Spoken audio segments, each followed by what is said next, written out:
I had no money to buy Starbucks. The purchase price was $3.8 million in 1987. And so the good news is the opportunity, bad news, no money. So I went to my existing investors to try and raise the $3.8 million. And Jerry said, if you can raise the money in 60, 90 days, it's yours. But at the same time, just to cover myself, I'm going to start talking to other people in case you can't raise the money. A week or two later, he calls me up and says, can you come see me? And I go to see Jerry and he says, I got some bad news. I've got an all-cash offer. And it turned out that one of our investors had gone around me and tried to steal the opportunity. And I tell you, I was just heartbroken. I couldn't believe it. The guy who was intending to do this was a titan in Seattle at the time. He's here, and I'm down here. I would have no access to him. Now, Bill Gates, Microsoft at the time, was a small startup company. No one knew Bill Gates, but everyone knew Bill Gates Sr.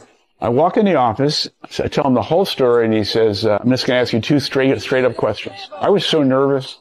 I'm so anxious. Is everything you told me true? I said, Mr. Gates, 100% the truth. Have you left anything out? I said, no.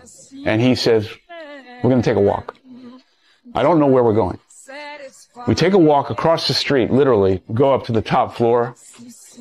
And then I realize we're walking into the other man's office. And Bill Gates stands over him, just like this, walks in and said, I'm going to walk out of this office and you are going to stand down.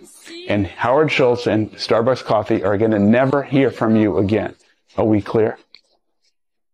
I'm just like, holy. And the guy kind of wilts and says, I understand. We walk out. And I just said, Mr. Gates, what just happened? And he said, you're going to own Starbucks Coffee Company, and my son and I are going to help you. And they did. And we bought the company for $3.8 million.